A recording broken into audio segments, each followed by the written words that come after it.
On the previous episode of HikeordieTV.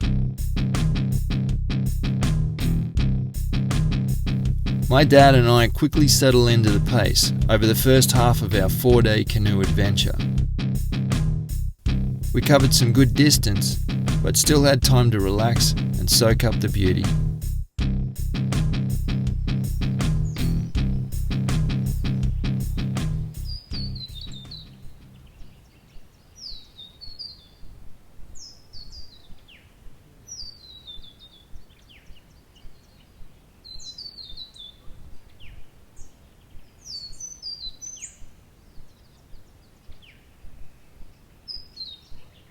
Morning guys, it's just gone 7:45 and it's absolutely perfect here, as you can see. Couldn't be better conditions for paddling. Hopefully we'll be out of here within the next 20 minutes or so.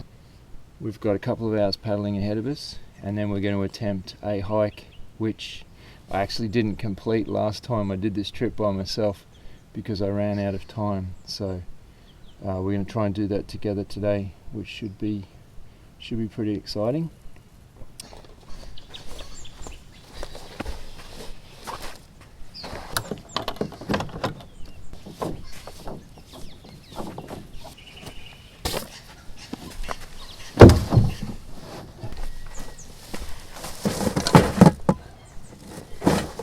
Dad's here hurrying me up. So I'm going to switch this off. With the canoes all packed, Dad took care of one last chore. Looking good, Dad. Gotta look good for my fans. I like your bathroom. Designed it myself.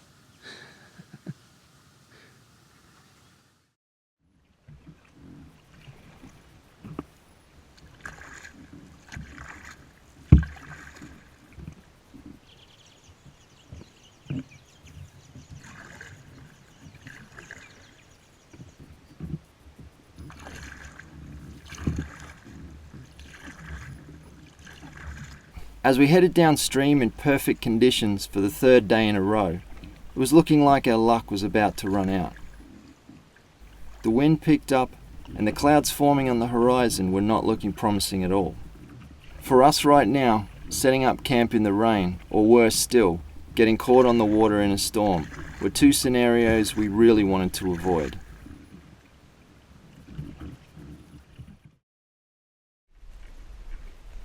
We arrived at our campsite extremely thankful that we didn't have to deal with any bad weather along the way. We weren't sure we'd seen the last of it, but we really didn't have time to wait around and find out. Daylight was quickly disappearing, and with a 12-kilometre hike ahead of us, it was time to get moving.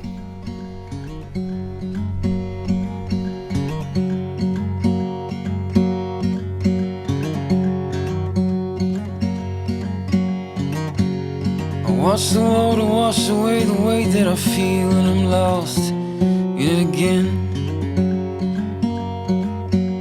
I tie the melody and rubber rings round my ears, how it sticks to the skin.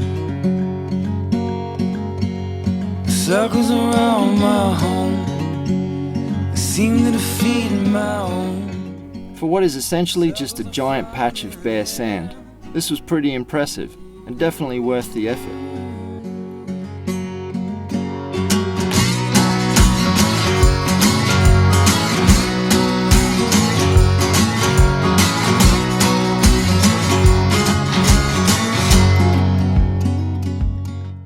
A sand blow forms when winds howl across the ocean and batter the shoreline.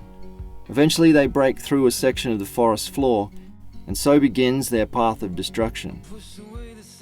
This one grows at a rate of 1 metre a year, and it's not hard to imagine when you're standing here witnessing these conditions. The other thing the winds do is bring storm clouds, and we soon realised that we needed to get somewhere less exposed as quickly as possible.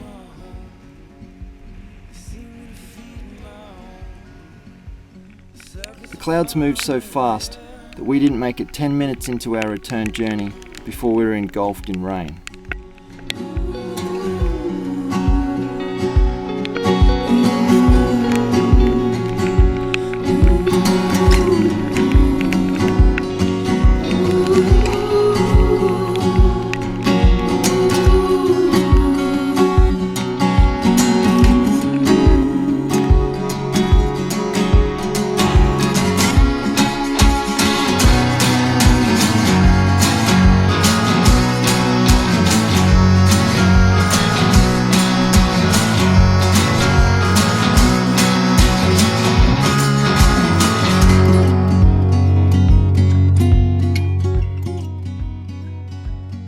pushed on through the rain and made it safely back to camp with just enough energy to get into dry clothes, eat dinner, and collapse into bed. I remember hoping that the rain would stop by the next morning.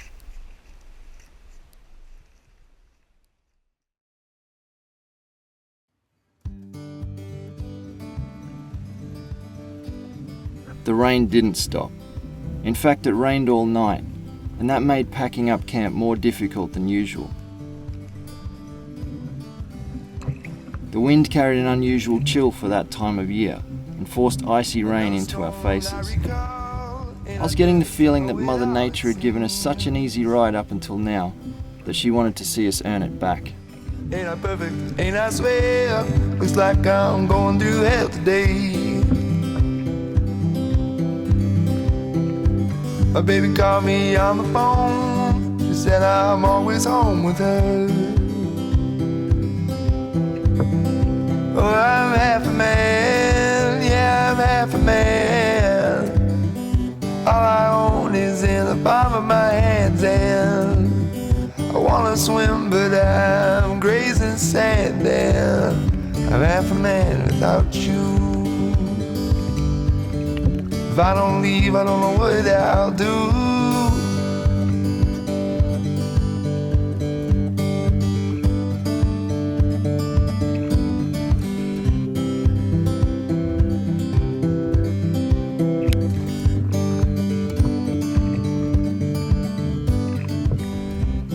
As we emerged from the protection of the river system, it revealed just how severe the weather really was.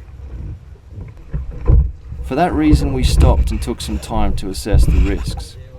What I saw made my stomach churn. I had a canoe designed for flat water paddling, and certainly not the kind of watercraft you'd want to overload with gear and then plough through foot-high wind swell. When we eventually decided to attempt the lake crossing, it was immediately obvious that conditions were more unpredictable and vicious than they appeared from the shore. The swell was hitting the nose of my canoe so hard it threatened to turn me broadside and flip me into the water. The front half of my canoe pitched over each peak and slapped down with such ferocity that I was taking in water through the front cargo hold. The finish line was still an hour away, and all I could do was keep paddling. Momentum was the only thing keeping me from potential disaster.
We were wet, cold, and exhausted, but arriving in one piece at the finish line was a testament to how Dad and I had worked together as a team throughout this entire journey. In some ways it saddened me to think that this was the longest we'd ever spent together, but at the same time, it had concreted the bond between us like only an adventure can. We were both still smiling and still talking to each other, which I guess was a bit of a bonus. We all need to spend more time with our fathers, but also our mothers, our siblings, our extended families, and our friends. I'd encourage you all to make time to do something amazing together, as the rewards are endless. As for Dad and I, we're already planning our next adventure, and I can't wait.